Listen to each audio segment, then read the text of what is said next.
Hello and welcome to Feminine Success Secrets, the place women come to become powerfully feminine.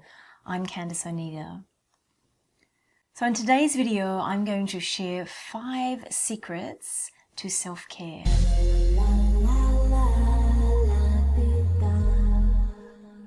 My spirit is strong, my mind is strong, and they can go 24/7, right?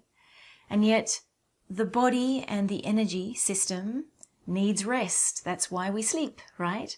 So obviously sleep is a self-care thing that we all do and have to do. And if you underdo sleep, as you probably perfectly know for yourself, it ain't no good. That does not work, okay? Your mind actually starts not working so well, your meditations, your spirit starts fading. So that's why it's the weak link, see? So although I've often said, and I do believe, our body has to be treated like a temple, what I mean by that is, if you've ever been into a temple or even just a room that is just like is unkempt, is uncared for, is dirty, is filthy, is energetically bad, you don't feel good things can happen in there, right? So bad things can tend to happen in those bad places. And yet you walk into a temple or a room that is really loved and there's a lot of care put into it, you can feel a different energy, a different space. Same so for our body. So if we treat our body like a temple, then we are treating it like the beautiful space in which we want clarity to be able to land. Clarity of mind, clarity of presence, clarity of spirit, right? So, in our modern day, obviously we are just bombarded with so much at the moment. We are energetically bombarded from all directions. And so the need for what has become known as radical self-care has become really, really important.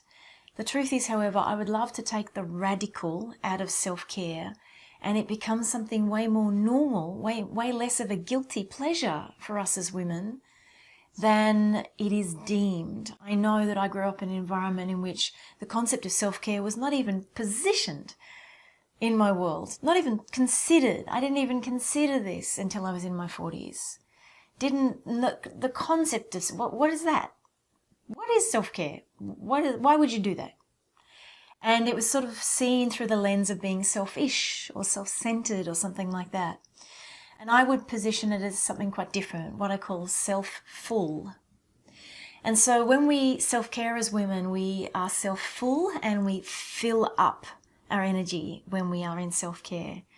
And in my model, if you've been following my model a little bit, that takes you from the lower feminine or the false feminine into the true feminine levels of the true feminine vibrations, that of the queen and the priestess. And so, of course, at the moment I'm talking to myself here as I'm talking to you because I'm still sitting in my bed. Because after I record this to you, I'm probably going to get horizontal again. Okay, so to the 5 secrets. So the first and foremost secret, and it's a global concept here, but I want you to have it in mind, is listen to your body. Please listen to your body. Your body is telling you things all of the time. It is telling you when it's tired. It's telling you when it's hungry. It's telling you when it's thirsty. It's telling you when it needs things. It's telling you when it needs touch. It's telling you when you need space. It's telling you when you need creativity. It's telling you when you need sex and yumminess and that kind of nourishment. For God's sake, listen to your body. Now, tip number 2 is take time off. You have to, and I hate to say this, but it's true, we have to schedule time off in our lives now. Schedule it, as in schedule the gap. Schedule a gap in your life. I'm not saying that you have to schedule exactly what's going to go in there. Sometimes I love to schedule the unscheduled gap, right?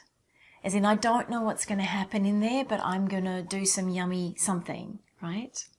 So take time off. You have to schedule time off. Schedule time off into your schedule. Schedule a pleasure date with yourself. So in one of your time offs, make it a pleasure date with yourself. Now what I'm talking about is just with yourself. So we can do other time with other people, but I'm talking about what would you do just with yourself that would bring you great pleasure? Bring you great pleasure, right?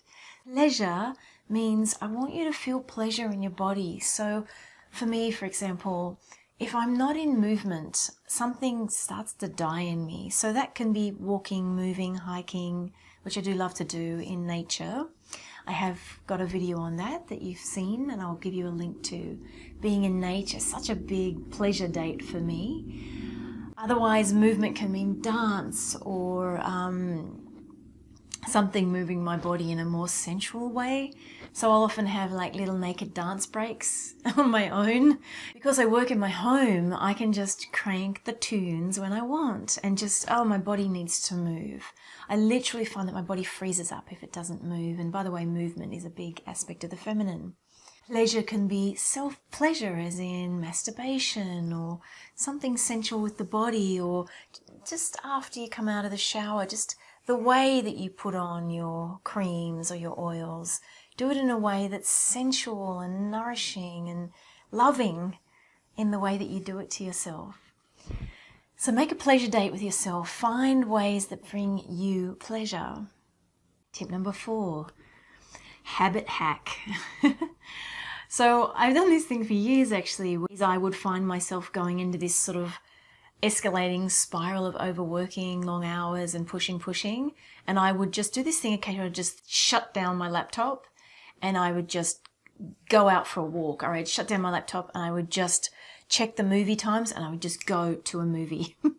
And it would bring so much nourishment. It would be this interrupt. It would be this habit interrupt, and it would shake something up inside me and give me that space and that out breath, as I often speak about, right? Out breath, space. We have to inject the space. So do a habit interrupt in your life, and just, it's something to get used to just trying to do, is just go, I'm just stopping what I'm doing right now. I'm overworking. Things aren't working, because what will happen for me is if I start to go in a spiral of overworking, things stop working. So I'll do a habit interrupt and I'll change the space, because that's what it does, is it ends up changing the space that you're in. Yeah. Sometimes the head space, sometimes the energetic space you're in. And tip number 5 is making desire a priority. We are desire creatures as women. We working out what you want, feeling into what you want, diving into what you want, and then doing or getting what you want, or asking for it sometimes, is such a core part of us, of our feminine nature. And as a woman, we are more in touch with the feminine spectrum, if you like, than men are. Now, I do entire trainings on desire in my Powerfully Feminine Intensive, but I just want you to consider this concept of prioritizing desire rather than deprioritizing desire, which is what we tend to do. We make it unimportant. We believe it's not an important thing, but it is. It's really, really important. So when I speak about desire, I'm talking about everything from I desire to make or eat or go out and have really yummy, nourishing food right now, to I want some space to think about my life and about what I want and what's my purpose, all the way through to, wow, I really want to experience certain type of sexual desire, certain type of sexual interaction, or other more unconscious, more unsaid, more unexplored desire territory. Now that's what I call the desire spectrum I just said to you there. So let yourself prioritize desire, dive into it, enjoy the desires that emerge from you, share them with people that you trust, ask for them from people that can help you deliver them or help deliver them to you, and enjoy your desire nature. What I'd love you to do today is comment below on how these 5 secrets help you, and if you have any additional self-care secrets, please share them with the channel. And remember, when you have the courage to go out there and shine, you give others permission to do the same. So let's go out there and shine this week. Bye-bye for now.